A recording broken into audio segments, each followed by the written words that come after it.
Welcome to Career and Leadership Real Talk, the no-nonsense guide for ambitious managers who want to have more impact and progress their career. I'm Pamela Langan, a job search coach and expert CV writer specialising in helping frustrated professionals land the jobs and pay rises they know they deserve. And I'm Jackie Jagger, a leadership and mindset coach specialising in helping newly promoted and new to role leaders to avoid the dickhead trap and lead with confidence. Between us, we've helped hundreds of leaders and managers to find new roles, take ownership of their careers, and handle the challenges that job searches and leadership responsibility inevitably bring. And now we're joining forces to share with you what we know has worked for our clients. Hello and welcome to this week's episode. Today we are going to be sharing with you our 5 questions that you should ask of any potential coach that you might be thinking of working with. So this has come about because we obviously have conversations regularly with people who are thinking of working with us.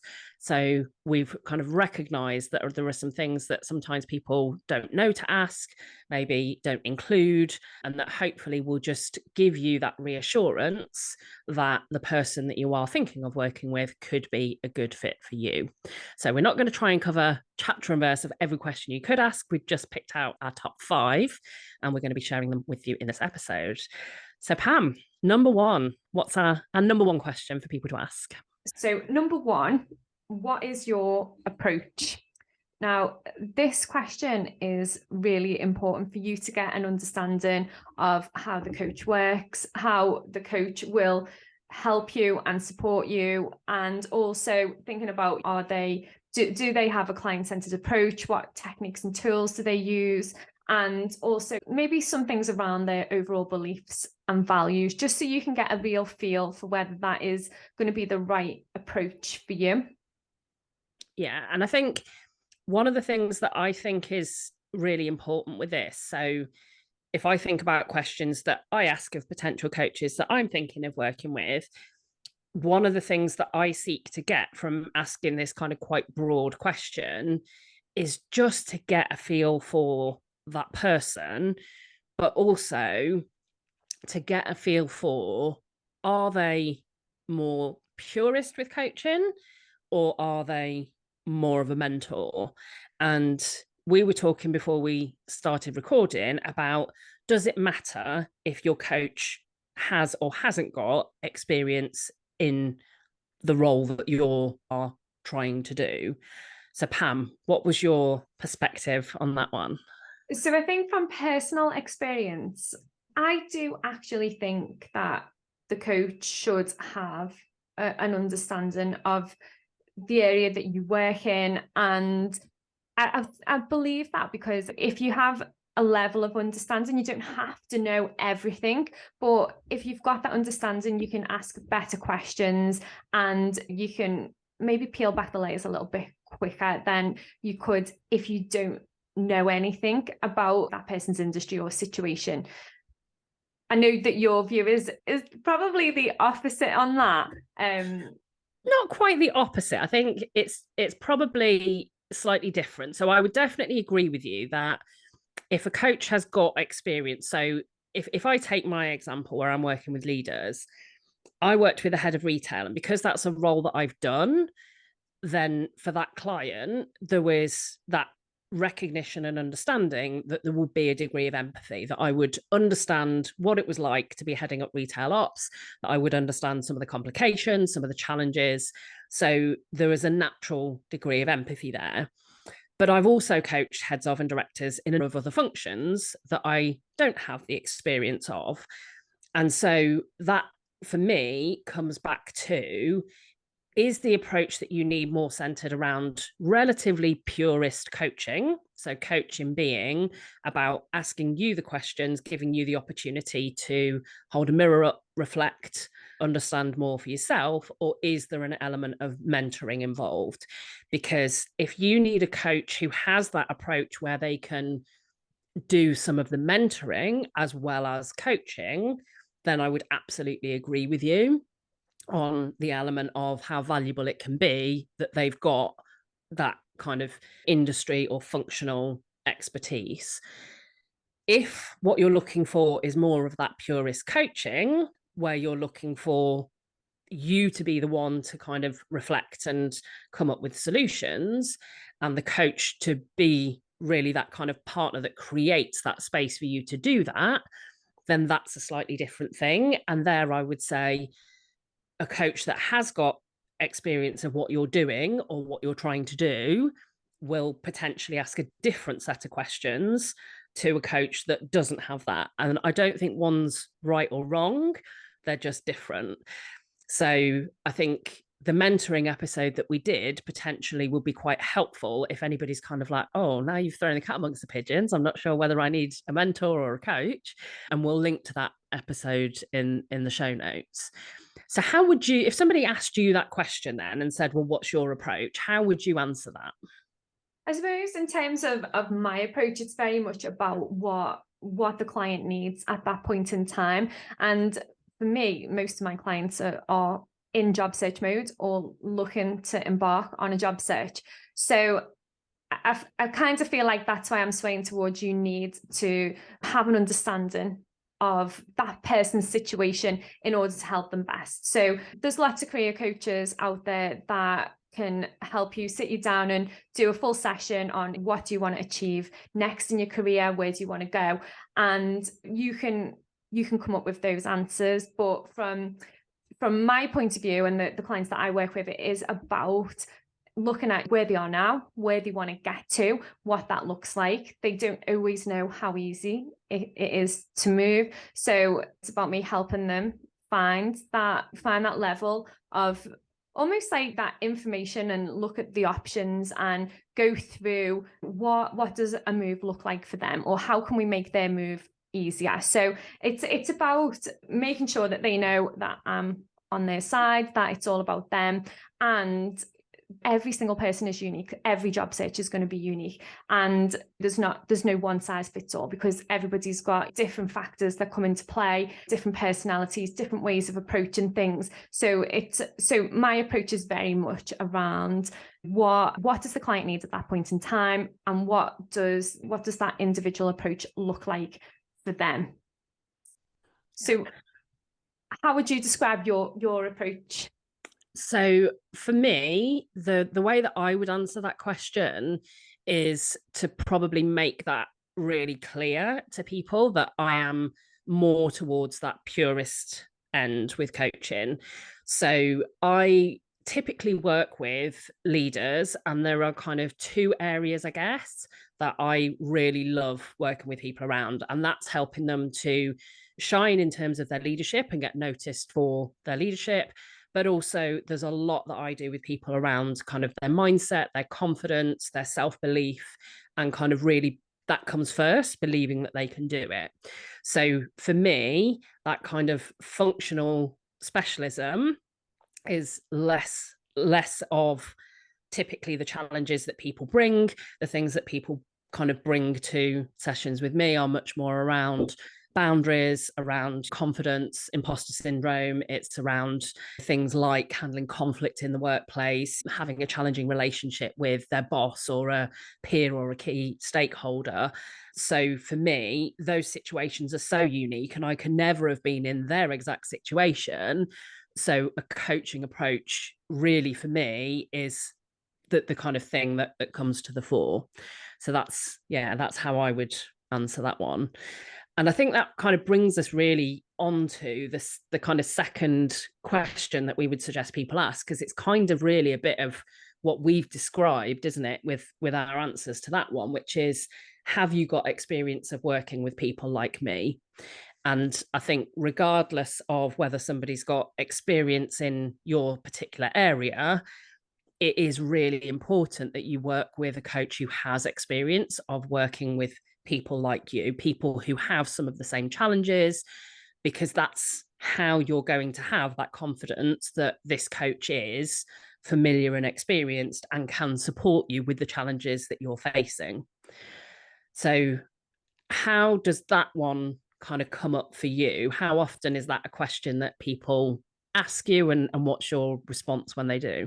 Yeah, so I think that's a question that comes up pretty much every time, because people want to know that I've got recruitment experience. They want to know that how many other people I've helped get a new job, and what were the timescales and what did that look like, and how easy would it be for them. And I honestly believe that every person is unique. Obviously, we have some similarities, but there's so many different people out there, and people have different levels of experience, different skill sets. So that question comes up a lot, like, have you got experience working with people like me? And sometimes that includes people who are neurodivergent, and there's a whole other set of things that come into that as well. Most recently, one of the ladies that I've been working with is ADHD, and she was really kind of questioning around, how will you keep me on track? How will you make sure that I do the work? It was really important for her to know that I've worked with other people with ADHD, because if I hadn't, and I didn't understand that, then it might have been a bit more difficult for me to help her if I didn't know why maybe she procrastinated on things, or why she was maybe messaging me in the middle of the night because she suddenly had some inspiration and was just plowing through all of the interview prep and things like that. So I think it's a really important question to ask, because if you want to be the first person like you to work with that coach, that's absolutely fine. You can both learn together. But if you need some faster results, then you might want to make sure that coach has worked with people like you, so they understand maybe not everything about you at that point. They will obviously get to know you and learn any extra bits and pieces, but you can hit the ground running a lot faster if the coach has worked with similar, or what you perceive as similar people to you. And I think it's often about people that have similar challenges to you. So it was an interesting one, because I remember having a conversation with somebody who was looking for a coach for a sales director. And I was really honest and said, no, I haven't coached somebody who's a sales director. I've coached people who are in sales, but not that specific role. And yet so many other things really did match my kind of typical client profile. So first time senior leader, it's a founder-led company, it's a fast-growing company. So lots of the things did match, but actually for that particular project, that was something that they felt was important for the coachee. So that wasn't actually a conversation directly with the coachee, that was with the head of HR. And that was something that they'd identified, was that they felt was really important, was that somebody that had actually experienced coaching someone in that specific role. So if you're an individual and if you're having those conversations with potential coaches, I think it's about you understanding what aspects is it that are important to you. And like you say, having ADHD or being in a first time role as opposed to someone who's been in role for ages, or having a challenge that they want to get a certain level of role in their job search, those are challenges that you can kind of identify. These are the challenges that I think I'm facing, or that I think I need some support with. And then you can ask that potential coach, have you got that experience? Can you talk me through when you've worked with someone who's had similar challenges? And that can just give you that reassurance that that coach does have that appreciation, that empathy, that understanding for the specific challenges that you face. And I think it's really it's that about the challenges that you face, as opposed to things like your personality or your seniority. It's more of that empathy for what you're wanting to achieve. That's when you want to find that coach has got experience of supporting people to do what you want to do. Yeah, and I think that's spot on, because there's so much involved in it, because it's not always just about have they got that exact experience. It's about how you feel about them and the experience that they can talk about, because as you say, sometimes it might be that you get a really good feeling from someone, but they've not got the experience exactly, but you want to give them a chance. So I think it's always good, isn't it, if a coach offers a call to talk about the services and everything, that you get on that call and speak to that coach, so that you can get a feel for them. And in a 10-15 minute call, you can really see if you do have that connection, and you can ask them the questions, and you might even want to probe further with. Absolutely. And I always say that if I have a call with someone who's interested in working with me, the purpose of that call is always for both of us to find out whether their challenges are something that I can support with, and if so, whether it will be the right fit for us to work together. It's always a two-way thing. And so if you get on a call and you feel like that coach is kind of being pushy or trying to sell to you, then that for me is a bit of a red flag. Certainly when I'm choosing who's going to coach me, I want that rapport. I want to feel that these questions can be openly and honestly answered, and that if it isn't something that's their specialism, or if they're not the right person or the fit isn't right, then that's fine. Like, that happens sometimes, and we can both just decide that, you know what, this wasn't the right fit, but maybe we've had a good chat, we've got to know each other, all of that stuff. So yeah, I think that's really key. And I think as well with that as well, you might not be right for that person, but they might want to recommend you to somebody else that maybe needs the support that you can provide. And I think when you're on that call, if they're not giving you the time and the space to go away and think about the conversation, if they're kind of trying to close you down on that, pay a deposit now, or let's take your card details, like you hear so many kind of horror stories, like they're the ones with the red flags where you're like, right, okay, because you should have the time and the space to think about it. Sometimes there might be some time limitations on different offers and things like that, but ultimately you should be able to get off that call and then have a think about it, maybe have a chat with some other people about it, and come to the conclusion that it's right for you without any kind of pressure. Yeah. And I think we're obviously, both of us work with people who are self-funding, who book a call with us themselves. But equally, sometimes this can be where you're within a business and you might have a choice. So you offer outplacement services where people might have the choice of who's going to support them with outplacement and with their job search. And they may speak to 2 or 3 different coaches. Same goes for me with my leadership work. And I think when you've got that as a kind of internal coachee, even if you're not having to kind of pay your own money to work with a coach, you should feel in control, ideally, of who it is that you're going to work with. Sometimes that isn't the case, and sometimes there's one person that's been selected and that's the only choice. But where you can, I think what both of us would advocate is you'll get more from that coaching relationship if you use that kind of initial conversation with 2 or 3 different people to really get a feel for and kind of make that decision. And yeah, somebody that puts pressure on you to make that decision without either having conversations with other people or without feeling like it's 100% right for you, that definite red flag. Yeah, definitely. I mean, I absolutely insist that people go away and think about it, because some people will like talk it through and then say, yeah, that sounds exactly like what I need. Kind of sign up now. And I'm like, right, I want you to, when we finish speaking, I'm going to send you the links. I want you to read through everything.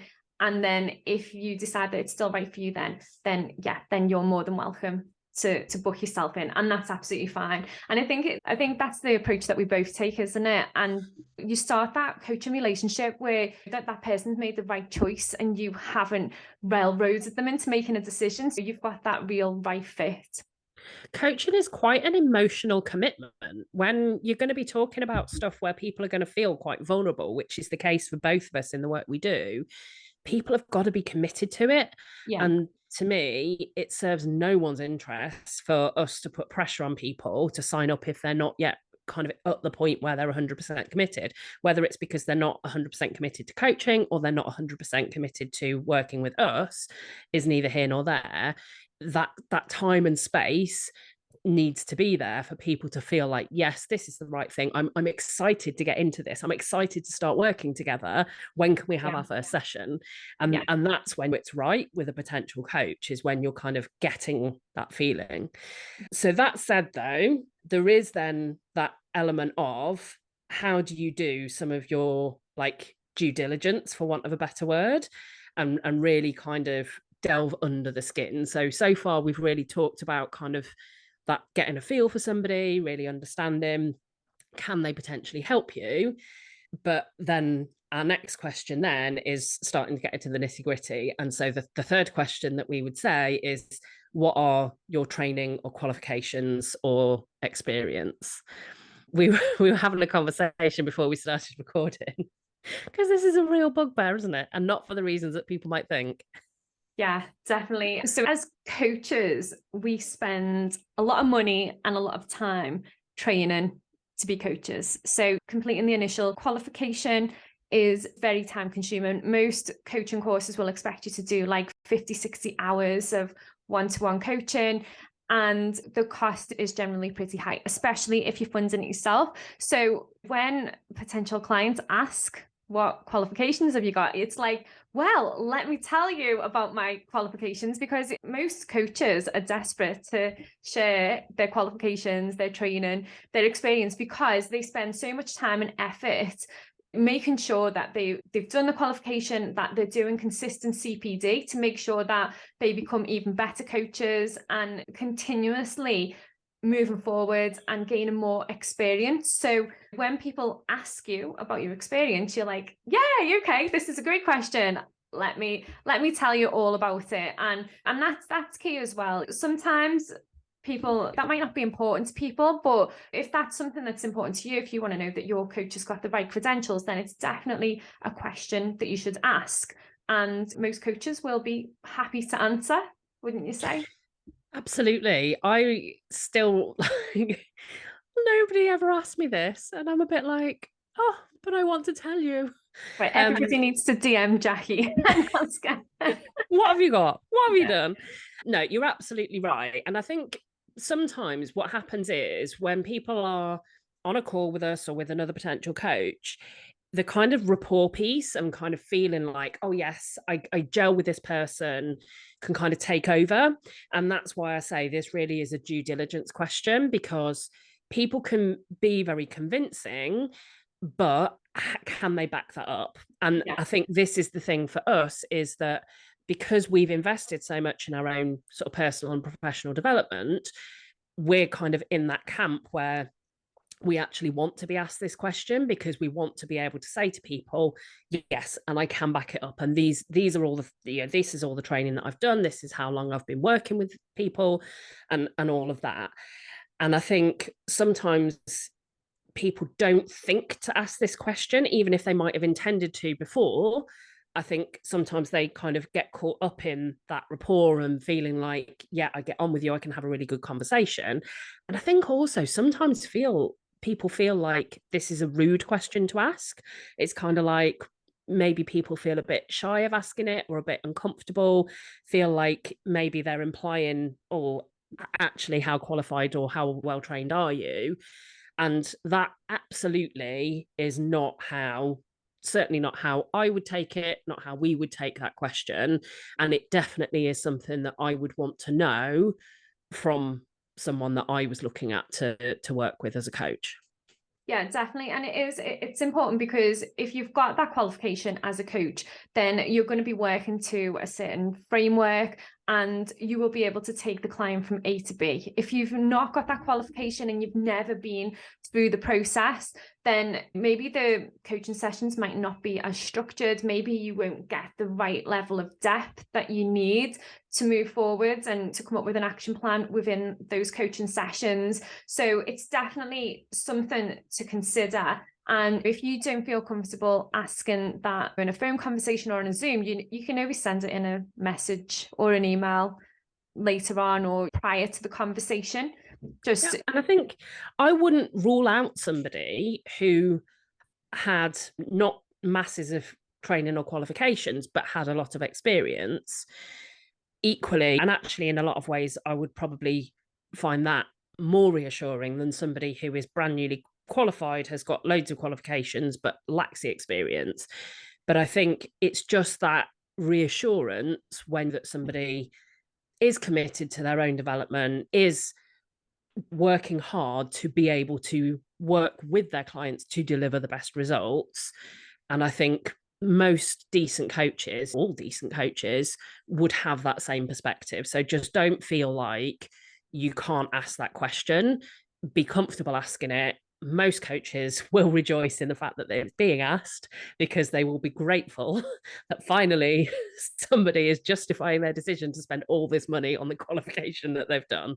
Yeah, and just touching on that point where you're talking about maybe they've not got masses of experience, or maybe they have, or maybe they've just done the qualification. I mean, I did mine like must be, I'm going to say 15 years ago. I think it is longer, but we're going to go with 15.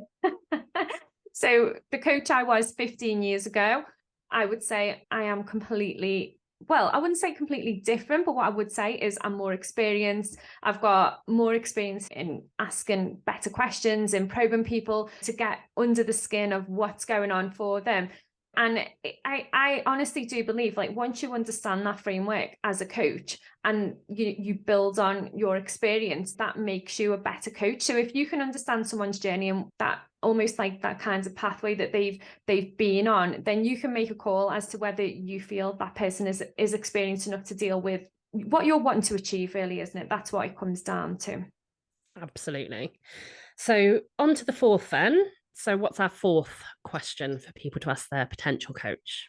Okay, so this leads on quite nicely. So what coaching model or framework do you use? And how would you, so if someone asked you that question, how would you answer that question? So I suppose if somebody asked me that question, I would just go straight into the framework that I use. So when people come to me, it's like we figure out what do they actually want to achieve. That's going to be the first thing. And sometimes people actually don't know what they want to achieve. So it's about getting to that point where we have some idea, and then we can start moving forward and then understand where you are now and what the gaps are. Is there any gaps that you need to fill? Can they be filled through coaching, or actually do you need to go out and get that experience to be able to move forward? And then it is like, I call it a gap analysis. So like once we know where you want to get to and where you are now, it's reverse engineering it and creating like a personal development plan for yourself. And then once you've done that, then you can start looking at, well, what are the options to move forward? And sometimes in my case, for some people, that's a sideways move to get a little bit more experience before they take that leap up. That sideways move could be 6 or 8 months, maybe 12 months, it could be longer, but it's an option. So we go through all of those options so people understand what their options are, because you'd be surprised how many people don't actually realize what their options are. Like everybody thinks that career progression is a really straight line and you kind of go from A to B and that's the only way that you can go, when actually it's more like a zigzag, and it really depends on what you want to achieve as to what those options are. And then it's about creating that overall action plan to start achieving them. And sometimes the action plan needs to be broken down into really small chunks so that it's really easy to start taking the action and moving forward. So in terms of the framework that I use, it's very much based on the GROW model, but the framework is about taking you on that journey and helping you get from A to B in the easiest possible way, while giving you the space to figure out exactly what it is that you want. Because a lot of people do come to work with me thinking they want one thing and actually end up going away realizing that that isn't what they want. That's what other people might want for them, or that's just the pathway they've unintentionally ended up on. And then through the coaching, they can really get under the skin of what they actually want to do, and then start creating the plan to move forward. And then obviously, like once you've got the plan and you start taking action, then that for me that's kind of like my ideal framework. And that is how I take clients from A to B. So how would you describe yours? So mine, the intent for my framework is always about allowing a leader to have the impact and influence that they want to have. And so mine is less of that kind of set of steps that you describe and more of, I describe it as kind of 3 interlinking circles. So you've got yourself, kind of who you are, what you're about, understanding yourself. You've then got that kind of self-leadership piece. And then the second piece of the jigsaw is how you lead others. So this looks at how you interact with your team, how you get the best out of them. And then the third piece is about how you build your credibility and reputation more widely within the business. So your peer influence skills, your influence with your boss, how you cope with decision making, with uncertainty, with change management, all of those kinds of areas. And so that as a kind of framework allows us to really kind of go to where we need to go, depending upon the things that are getting in the way.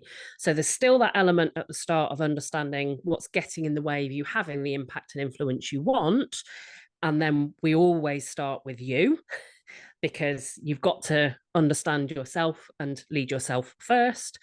But then the challenges can be more around you and developing emotional intelligence, or they can be around your interactions with your team, or they can be around some of the stuff that's coming up within the wider business. And that's quite often, there's a lot of areas within that can come up. So, and I think probably what we've both illustrated with the way that we've described it is that this question really allows you to understand two things. One is, what are the things that typically come up in terms of the type of work that you might do together? And the other is, how prescriptive is that coach, or how kind of, I guess, how much is it that you will always cover? So there are certain coaching kind of frameworks or models where you will always cover a set program. And then there are others where it's more fluid and where you might spend more time on one thing and less on another. And having that awareness, or having a coach talk through the model or framework, really opens the door to that level of understanding. And my view would be, you kind of always want enough structure that the coach has got enough of that guardianship of the process and the way that you might work together, but also enough flexibility to really tailor it to exactly what is going on for you and what you need from it. And so that's what that question is really designed to get under the skin of. Yeah, and I think that is a really good point, because you do need to get under the skin and have that understanding, don't you, of the model or the framework, to know that suits you as well. Because when a coach talks you through their framework, you might think, well, that's not really what I had in mind. And then you can have the conversation, well, is there any flexibility in that? And then it might be then that the coach says, well, no, this is the reason why we structure it in this way, and this is the outcome that you can expect by doing this. And then you might think, okay, well, I've now I understand it a bit better, so maybe that could be right for me. So it is just, it's about learning, isn't it? Everything that we do is about learning, getting the information and making the informed decisions. And I think one of the things that's quite useful to consider as well with this is, sometimes coaches will use a slightly more prescriptive model if they're working with groups versus one-to-one. So it might be that the same kind of overall kind of intent or framework is there, but actually, if you're working with a group, typically you have to take people through a set of steps. And if you're working one-to-one, then typically a coach can kind of tailor that more to you and give more time to the areas that are most useful, and a bit less attention to the things that are not so crucial for you. So I think that can sometimes come in, because group coaching can be incredible. It can be brilliant when people have group programs, because you get to learn from other participants as well. But the upside can be that you can gain so much from other participants, but sometimes the downside is that by nature they then have to be a bit more prescriptive and a bit more kind of, okay, we spend this amount of time on this and then move to this for these reasons. So I think that's another kind of consideration that you can kind of look at if you're potentially being offered different solutions, is how tailored is it to what I need? And sometimes cost can come into play as well with that. Yeah, definitely. And I think then our final question, which is also a really good one, and something that people often do worry about, and it's something I get asked a lot, around confidentiality and privacy. So how do you ensure that you're going to receive the level of confidentiality and privacy that you want? And I suppose is this something that comes up for your clients as well? Interestingly, it's one that I think often doesn't come up at the point that people are choosing their coach, but it's something that then, almost if it's not being addressed, can hinder people from being as open as when people are kind of into the process, if they haven't got that 100% reassurance on privacy and confidentiality, then it can hinder people being as open as they might otherwise be. And so by asking this question up front, you can really understand. Now, to me, the answer from any coach worth their salt should be that everything that is said in a session is 100% private and confidential between you and that coach. And that should be agreed between participants if it's a group program. And where sometimes I think people can be a bit more kind of cautious or uncertain is if, for example, they've seen coaches share kind of testimonials or things from other people, and you might not feel comfortable. You might not, if you are job searching or if you are feeling a bit wobbly about your confidence as a leader, you might be apprehensive of, well, is my coach, if I say something, is that going to be shared?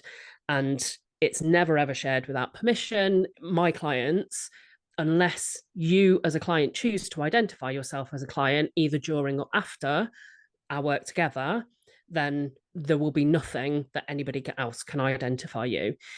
Equally, if your coaching is being funded by a business, so in your case, outplacement services, in my case, leadership coaching, everything we say within sessions is confidential.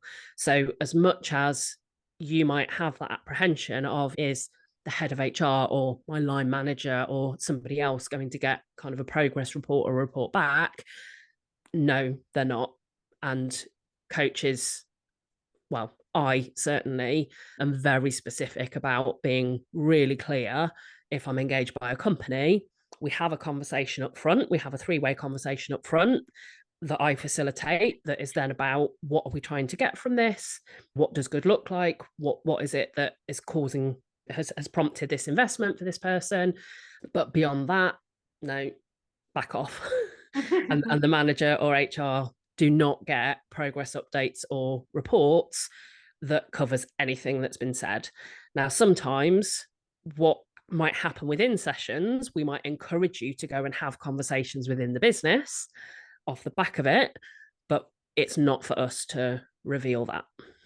Yeah, and I think especially because most of my people are job searching or actively job searching, that confidentiality is so important, because sometimes I can be working with other people from the same organization and they want to know that it's not going to get out that they're looking for a job before they've actually secured that job offer and things like that. So yeah, so I feel like that is important, and that is something that I do get asked quite often because of the sensitive issues around job searching, and you don't want people to know that you're job searching until you've got the job offer, which is absolutely fine. So you, and with the testimonial things, what you were talking about, the testimonials are really important as well. Like lots of my clients don't give a public testimonial because they obviously don't want people to know either they've been working with a career coach or that they're in the job market, or whatever the reason is. They don't want people to know that. But then there are some clients that will post publicly and say, yeah, I'm happy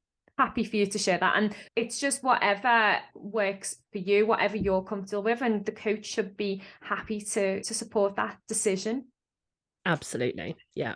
I think that is really just fundamental to being safe in that coaching relationship, knowing that you can say whatever you need to say within that conversation and that it won't go any further is so important. So yeah, again, another red flag if there's any kind of quibble or doubt about whether that will be 100% confidential.